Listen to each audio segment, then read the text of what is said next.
Welcome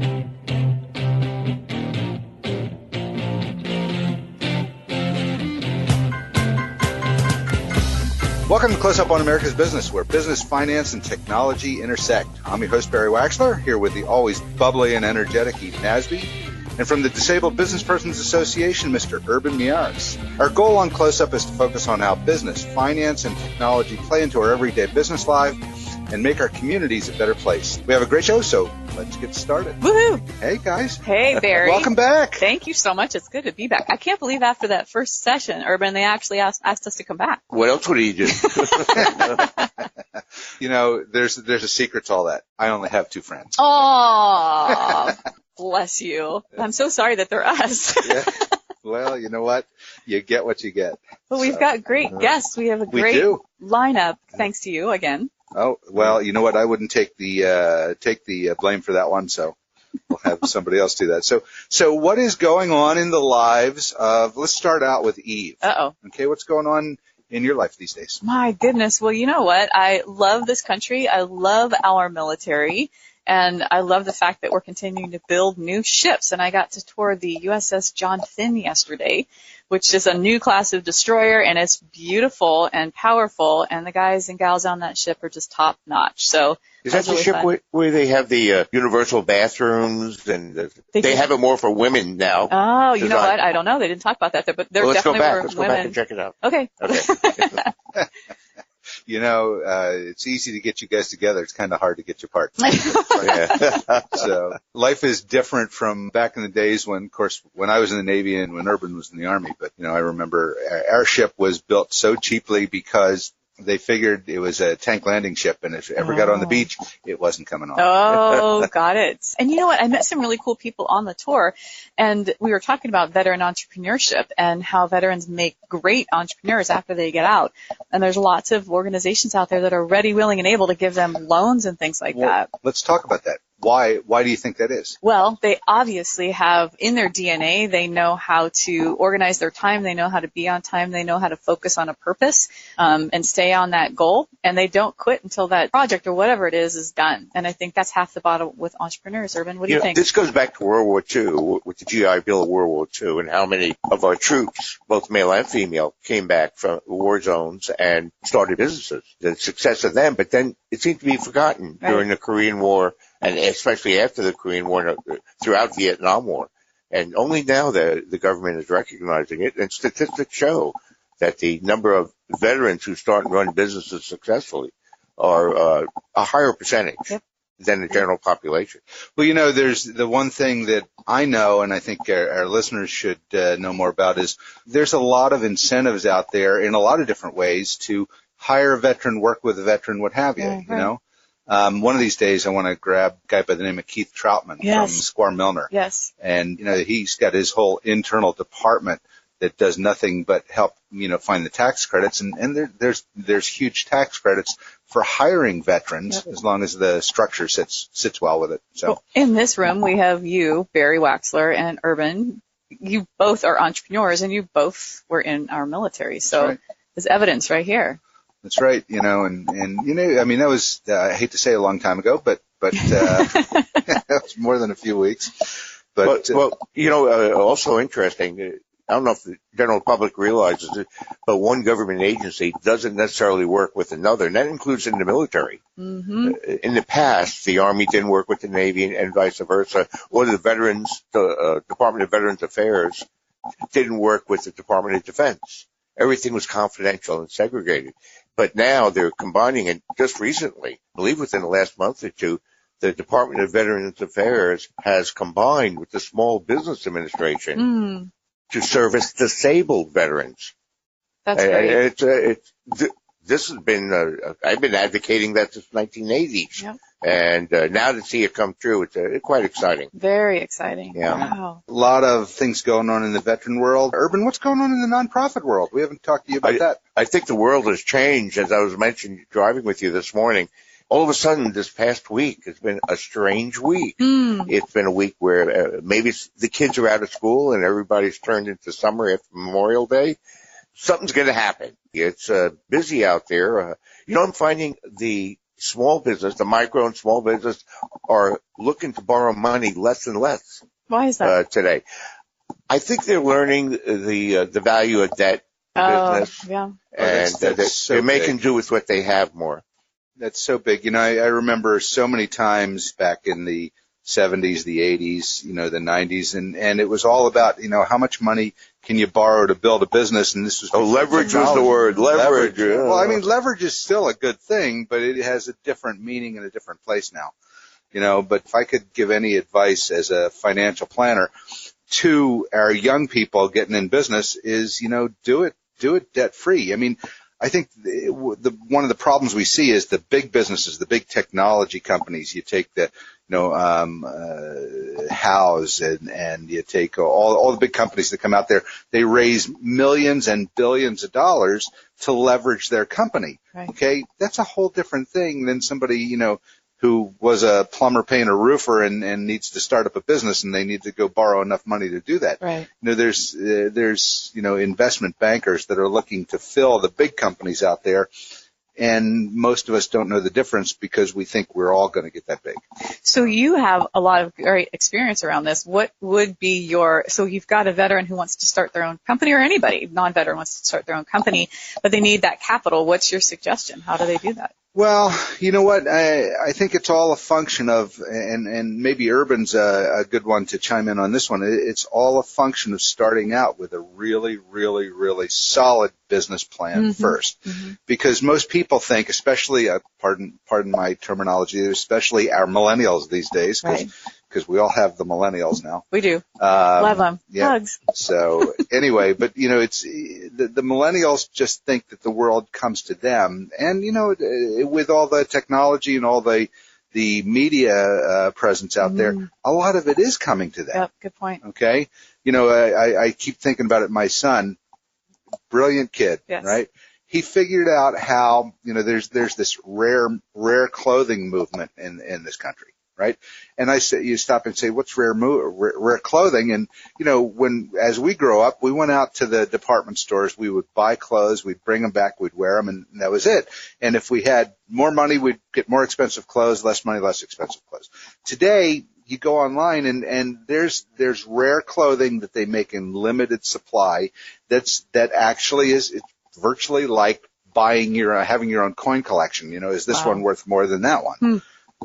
So my son figured out how to get online, buy the clothing that people don't know or don't care that they're selling under market. Got it. He buys it. This kid, hopefully the IRS isn't listening. Okay. This kid went out and probably spent, $1,000, maybe $2,000 to buy the rare clothing online and sold it for $10,000. He never even took possession of the material, of the stuff. How? That's crazy. Oh my gosh. It is crazy. Yeah. His best friend, is a guy that's been on the web doing different things on the web, and he's making millions of dollars. His father supported his decision to drop out of high school, which I wouldn't support that. Right. But, the kid's already got enough money to retire on, and he's barely 18. Wow. So.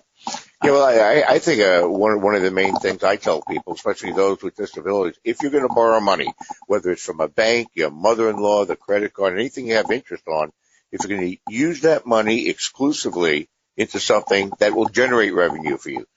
Don't buy something to buy desks and tables and computers. You might say, well, if I don't have a computer, I can't generate money. No.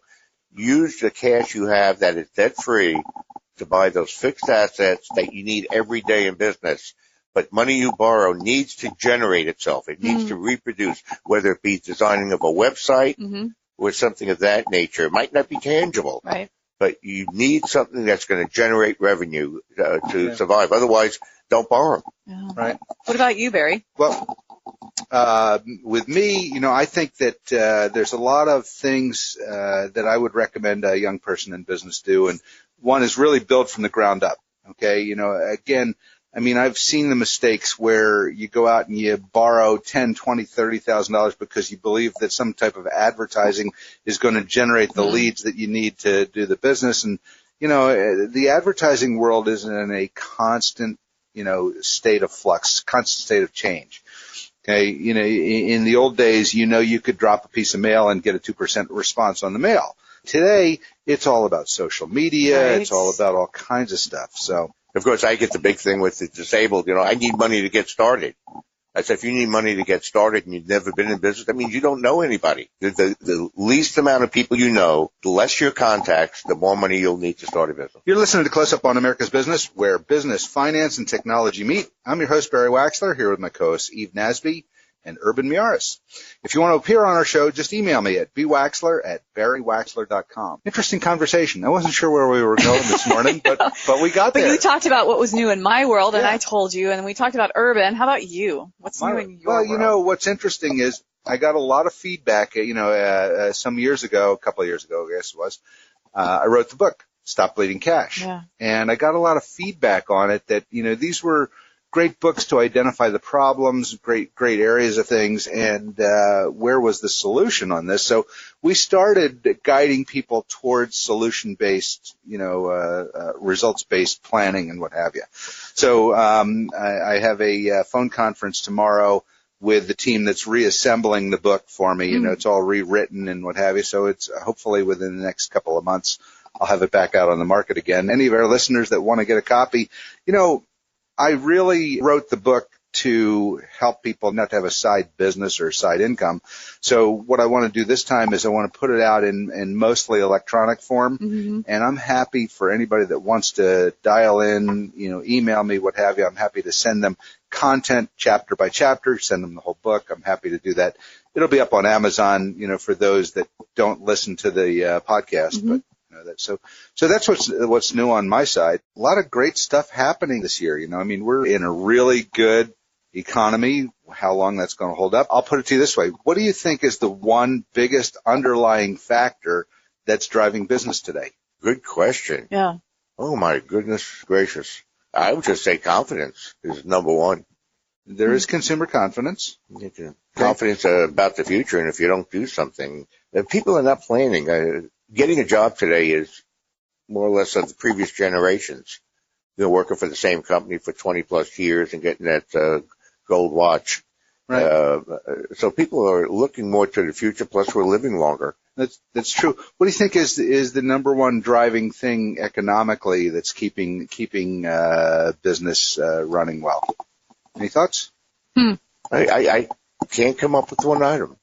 I can tell you that it's my opinion that it's the interest rates that the Fed put out, that's driving. It's either going to hold us back, pull us back, or push us forward.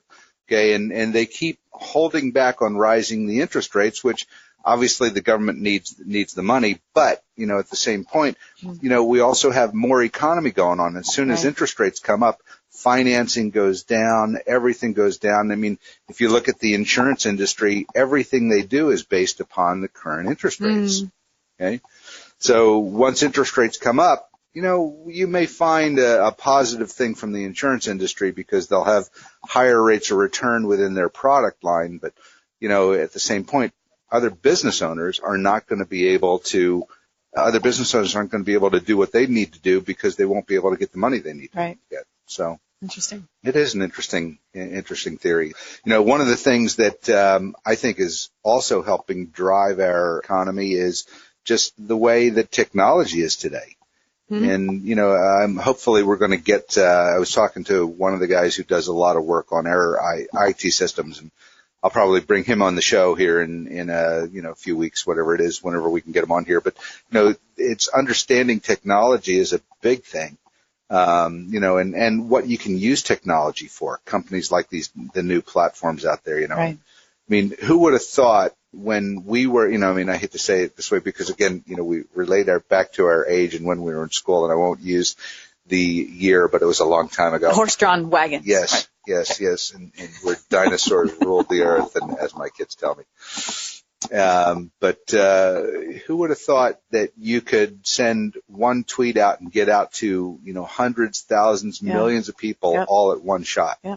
Okay. I remember when we had to dial the phone, that's a long time ago too. But I should come into modern times and not talk about this old stuff. No. So I have this really funny story. So Erica and I were on, my daughter's 14 years old. We were on UCSD campus on Friday, driving through bus stop. We were driving by a bus stop. Students out there, Mom, look at all those students. At this bus stop, there must have been 30, 40, 50 kids waiting for the buses to come.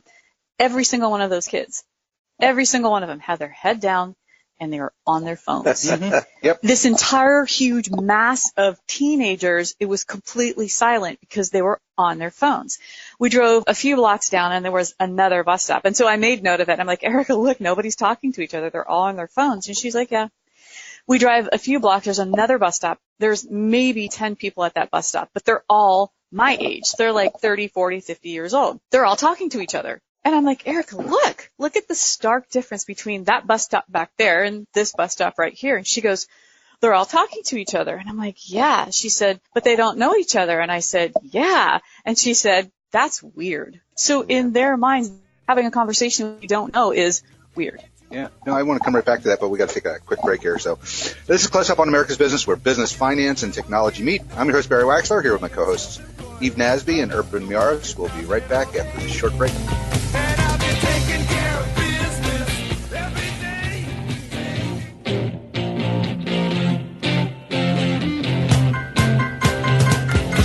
We are back. We were talking about a lot of things with the millennials and what's going on in technology. And, I have to tell you, I got called in to sit down and actually do some teaching this summer at a summer camp. And Eve, we should probably talk about you and Erica and a direct introduction to these girls. Yeah. Yep. But, I want to get them on the show here too. Alexis Woodford Demko and Whitney Webb started a company called Launch Generation. And I just absolutely love what they do. Yep. Because they teach the teenage children of the affluent, predominantly, we say they teach the affluent, but there's scholarships for others too. It's an expensive course, but we try to get as many as we can in there. But in any case, they teach the teenage children of the affluent things like financial literacy and entrepreneurship. And imagine what would happen. I stop and think about what's the difference between learning how to do everything without the practical application, which means you've gone to college, you've gone to school, versus just jumping into business for yourself. Yep. Okay. And I respect the hell out of everybody that jumps right into business because that's what they want. Okay. And I'll be candid with you. I jumped into business because I didn't want to deal with, I can't go into the full details, but I didn't want to deal with the things that I was dealing with employers. And it wasn't standard employment stuff that I was dealing with, right, which was a long time ago. But, if I could take and I could have that education as to what happens with the any financial literacy. Okay.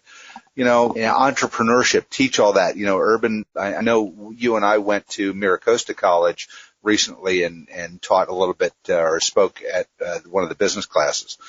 I'd love to take you in and I'll talk to the girls. Maybe we can do it together. Yeah. I know that they'd love to have, I just got to get you connected more well. Love it. I would love it. Yeah. So just times are changing and teaching those kids financial literacy skills is so important, especially to a generation or a subset of kids that might have an entitlement issue. Kids have an entitlement issue this year? What do you know? I think you've been around my house. What do you know? No, I haven't, but I understand. Yeah, you know what was interesting? I love what I got to tell a story about my daughter now. Okay. So my daughter is a wonderful, sweet girl, just very smart. She has all this stuff going for her, but I made the great decision when I went through divorce. I had to find things for my kids to do. So when my daughter was single-digit age, I put her into horseback riding, which she got into, all the English racing and all that wonderful stuff. Okay.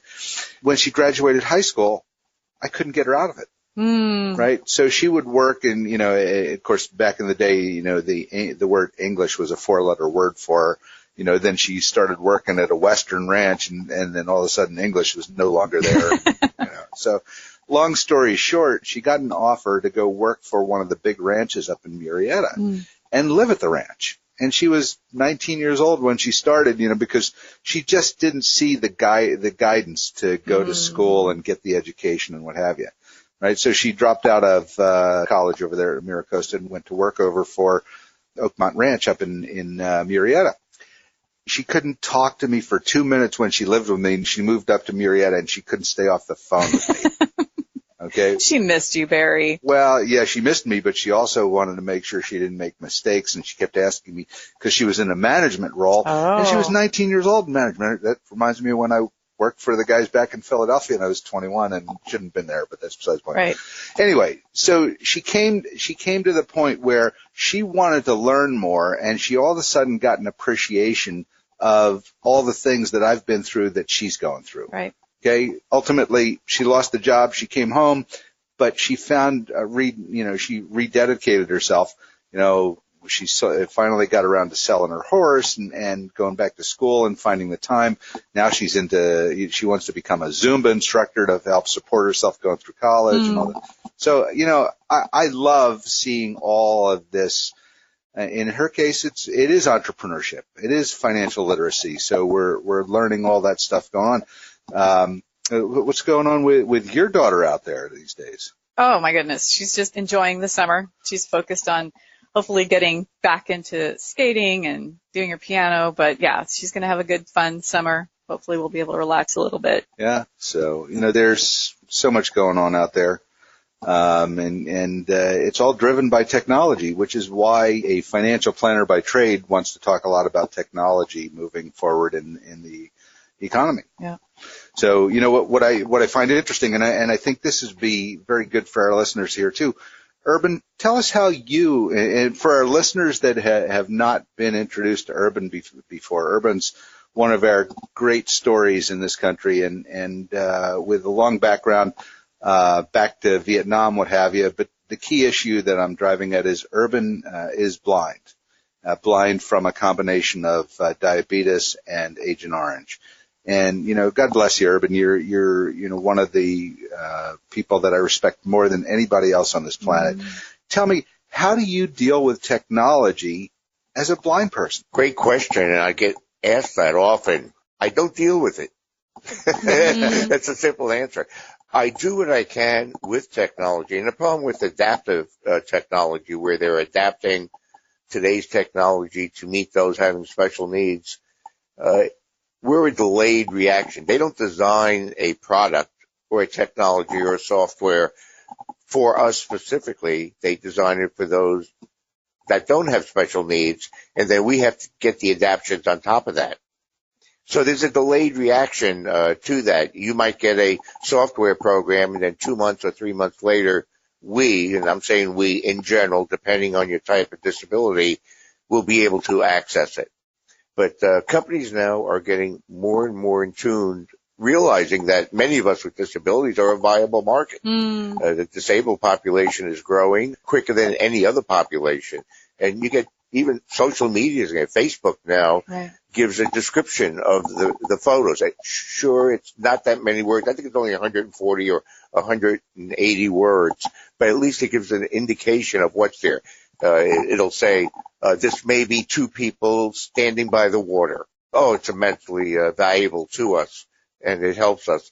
But it's getting better and better. You got to realize that a lot of the technology that the able-bodied population, originally started with the disabled. You talk about hearing things with voice output. Yes. Well, thank you to Ray Kurzweil, who invented the Kurzweil machine going back to the 1980s. Wow. If not in the late 1970s. And a lot of the technology that everybody uses today in society originated with those of us with disabilities. Technology become an asset. The biggest problem I have is I wish they would stop the technology and just invent it for us so we could catch up to you. But that's part of it, and it's opened so many doors, technology today for us with disabilities. Yeah, well, I find it interesting that Urban says he doesn't use technology a lot, but if you ever send Urban, and I realize emails are the infancy of our a long time ago for technology, but if you ever send Urban an email, you'll probably get a response faster than you would from anybody who's used to doing it all the time, especially faster than any of our kids today, because email is antiquated technology. Yes, it is. Well, I only get one email a day, so I'm okay. That's good. That's good. But that means you're sitting by your computer all day. Yeah. Well, I'm waiting. Yeah. I can't wait. Yep. You're listening to Close Up on America's Business, where business, finance, and technology meet. I'm your host, Barry Waxler, here with my co-hosts Eve Nasby and Urban Miaris. If you want to appear on our show, just email me at bwaxler@barrywaxler.com. So, we are getting ready for a break here, and when we come back from that break, yes, we have our very special guest here. So, but we'll get him in and introduce him here shortly. But in any case, business, finance, technology, it all ties together. There's so much to be had and so much coming. I'm getting my son started in San Francisco State in computer science here in the fall, and I'm not sure if I'm looking forward to what he comes back with or scared of what he comes back with. So anyway, so tell us how technology ties in with your company. Well, I have a couple, and I think the biggest technological advances coming, and I wouldn't say it's really based on technology more than it is an app. So in my world, one of the companies that I have is a staffing agency, and obviously the staffing agency model that everybody knows is you need somebody today, you call an agency, they charge you a 45% markup to bring somebody in to help you with reception or warehouse or whatever. And this new app that's coming out that I'm helping a company with, you can actually go on, post a job, and get somebody that day and not pay a 45% markup because It's all driven by the app. And those people have workers' comp insurance when they step foot on your property. And so they're completely covered and nobody else is doing that. That sounds like it's like the freelance work, but not freelance because they're essentially working as employees of this company. Is that what I get? Sort of. They're still ICs, independent contractors or 1099 contractors, but it's like a temp service with the Uber spin to it. So I think that's the most cutting edge thing that's going on right now in my world. And the guest that we're bringing on in just a second has a lot of technology wrapped around his practice. He's a chiropractor that works on Olympic athletes, high profile media folks. And he's got technology with decompression machines, laser technology. There's a whole bunch of stuff that's out there, electricity that's pulsing through your body to help heal your body. So there's a lot of great stuff that he's going to be able to talk to us in just a second. Yeah, no, I'm looking forward to it. We'll get to that break in just a couple minutes here, but interesting. So we have technology, we've talked finance, we've talked business and economy, we've talked a lot of stuff. So, where are we going in our economy? What do you guys think? Well, I think the economy is changing. The government's slow in reacting to it. The independent contractor, as Eve mentioned, you got to be careful just because someone is good in technology and they say they're an independent contractor, they may not be. So just as a warning to everybody out there to not only have to comply with federal laws on independent contracting, but your state's laws, and each state has different laws regarding that. So it's you got to be careful out there if you're an employer on who is an independent contractor and who is not. Get with an attorney. Yep. Right away to check that out. Don't you assume or read an article and say, oh, I'm okay. You may not be. And there's so many intricacies about this in that area. But the government tends to have a delayed reaction with the economy. The government doesn't push the economy as much as it reacts to the economy. So if something comes and you're a business owner and you found a gold mine, that a loophole or whatever you want to call it, guaranteed the government will plug it. They'll come back to change it right away. That's the story of my career. We every couple of years we change because, we have all of the things that government allow, and as soon as too much of it happens, government changes it. So it's, I'll give you a little example. Yeah. Telecommuting was a big thing. Right. And you had tax advantages and all that from working from the home for an employer, and that's just been taken away. Yeah. Right. So that's just one example. You had telecommuting. Now there's going to be more people working from home anyway, just from the self-employment. Yeah. And by the time they get ready to go back into the office, they're going to be going in driverless cars. Yep. So, I'm looking around for a new car now, and as it turns out, I've got the negotiations done to have a car shipped over here from Sweden. Woohoo! So that's awesome. It's just technology is just crazy. So that's awesome. Hey, we got to get to a break, and we've got a great guest that I want to introduce when we come back. This is Close Up on America's Business, where business, finance, and technology meet. I'm your host, Barry Waxler, here with my co-hosts Eve Nasby and Urban Miaris. We'll be right back after this short break. And I've been taking care of business every day, taking care of business. We are back. This is Barry Waxler here with my co-host Eve Nasby and Urban Miaris, and we have our first guest of the day. We have Mr. Keith Jeffers. Hi, Keith. Welcome. Good morning. How you doing? Good. Good. So tell our listeners a little bit about what you do. Well, I'm a doctor of chiropractic practicing here in UTC area. I've been here for 32 years. I have an interesting trademark. I'm the running doctor, so I'm board certified in sports medicine. Mm-hmm. So we help a lot of runners. I have a varied background. I ran track and cross country at UC Santa Barbara. I coached high school throughout several high schools in California, and at that time I was a special ed teacher. So I'm practicing chiropractic for the last 32 years here, right in UTC. Great. Well, tell our listeners where the office is in UTC. I'm in the Vaughn Shopping Center, right on Regents Road, just about a mile south of La Jolla Village Drive. And there's an added connection here between you and Eve, if I remember correctly. Yes. Okay. So I've been a patient of Dr. Jeffers for decades. He adjusted me when I was 3, and we just kept going on. So that's why you look so good. Bless you, Urban. Thank you so much. Yes, and so Dr. Jeffers is just an amazing individual, a community leader here in San Diego, and he's helped a lot of high-profile people. He's helped a lot of Olympic athletes here in San Diego, and I think there's common injuries, Dr. Jeffers, to those folks who are athletes, but also there's common injuries for those of us who are not. I love sports. I can watch it all day long. But so let's just kind of jump into some of the things that you see right now that are trending in our nation. So let's talk about some of those injuries and how you address them. Well, the number one thing that chiropractors are known for is helping low back pain. And just recently I was informed of the latest statistics are low back pain is the number one cause of disability, put you in a wheelchair or a walker in the whole world. Nothing more than low back pain. It's the number one thing. So it's going to affect everybody. At least 85% of the population is going to have one acute low back episode in their lives. And it's just, it's an epidemic. It's the number 2 leading cause of office visits to medical doctors. And the chiropractors are really at the forefront. We're the only ones that really completely understand the low back. We do have patients that unfortunately we can't help, and they have to go get back surgery. Mm-hmm. Well, Keith, let me ask you a question.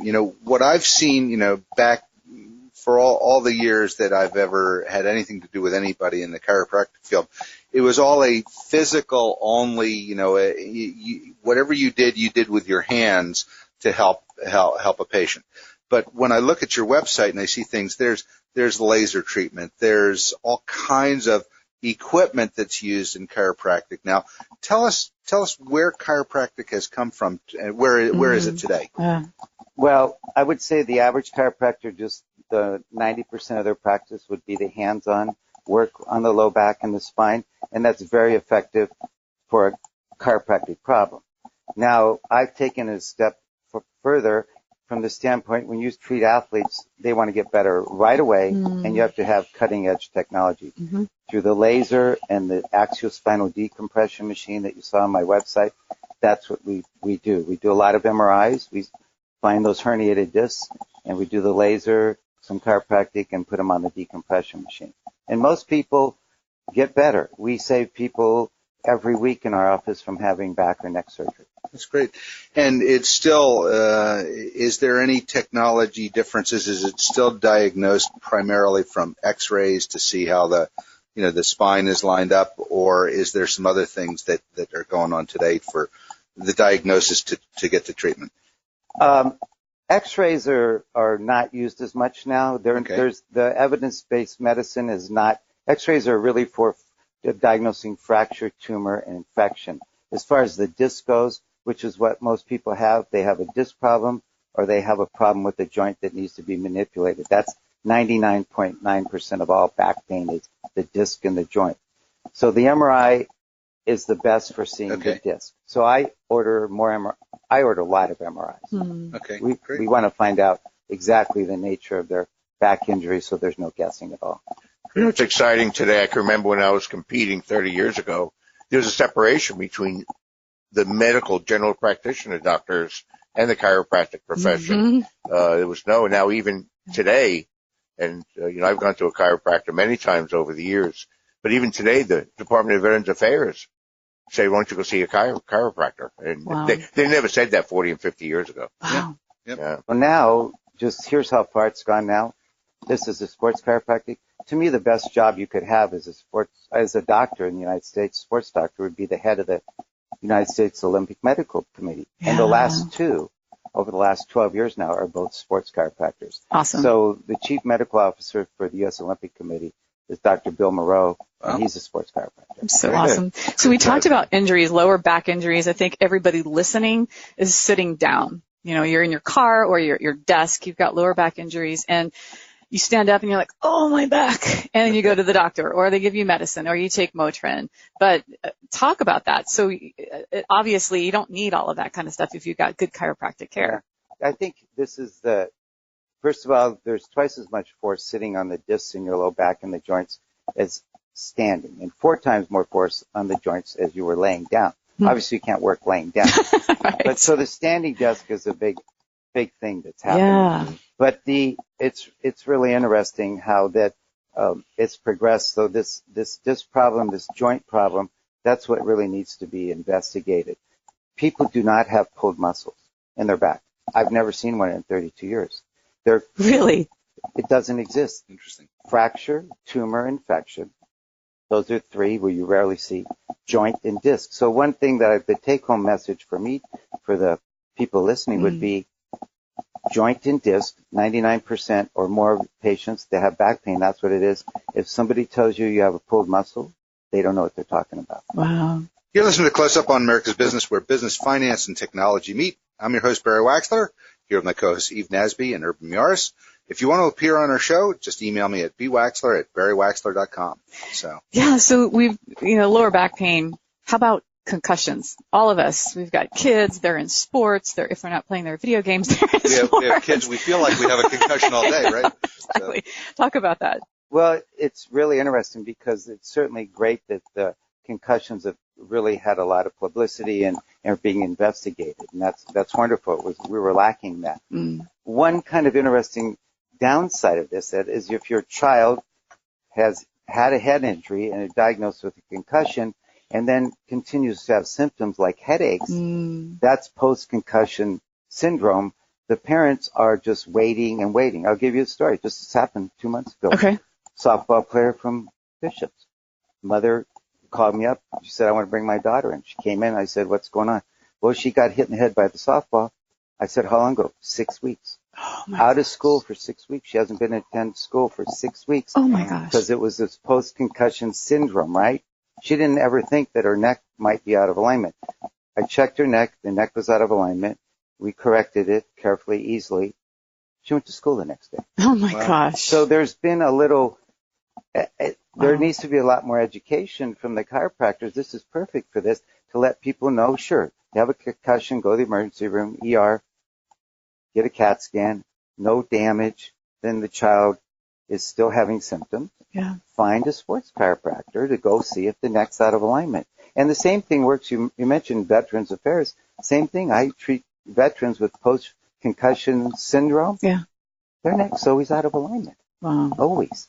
There's nothing wrong with the brain. They do CAT scans, MRIs. Right. So we can just help these people, Well, I guess my question is, when the neck or the spine goes out of alignment and you correct it, you put it back in alignment, is there anything that we can do to help keep ourselves in proper alignment, or is this something that it's just, if you want to really take care of yourself, you're going to be there, you're going to do what you do, and you're going to see a chiropractor on a regular basis? No, I don't see people on a regular basis. My average is 3.8 visits per year. There's lots of things you can do. people tend to like to come to me that are more athletic and better shape. The more better shape you are, that means you have more muscles. That helps keep your spine in alignment. I promote exercise. We get everybody exercising if we can, walking, jogging. So there's lots of things that you can do. Don't fall asleep watching TV. That's a horrible thing. Don't fall asleep on the couch. Right. Don't fall asleep on a plane. My family, we don't take red eyes. Yeah. Falling asleep, it's just terrible. So, Awful. and then of course, try to have the computer set up at your desk, your work desk, so that it's properly set up so you're not looking down. Here's a really terrible thing in America right now. When I ask people, I've been doing this for 32 years, what do? They used to say, I'm an attorney, I'm an actuary, legal secretary. You know what they say now? Right. Are you seeing more neck and shoulder injuries with all the iPhones and eye this and eye that, with people looking down at them all the time? That's what it is. Right. These patients, everybody says, I work at a desk. They don't tell you what their job is. Wow. So there's this underlying thing. People, they hate it. Yeah. Sitting all day looking down. So you've got neck injuries, head injuries, concussions. You're a sports chiropractor. What about knees and ankles? I know we all know Erica, 14 years old, my daughter, she's a skater, and she, of course, jumps and falls, and you've helped her a bunch of times get back up. So talk about those injuries and how you help these athletes. And again, we're talking to someone here, Dr. Keith Jeffers, who works on Olympic athletes and some really high-profile folks here in San Diego. So tell us about those injuries. Well, I'm going to tell you a quick story.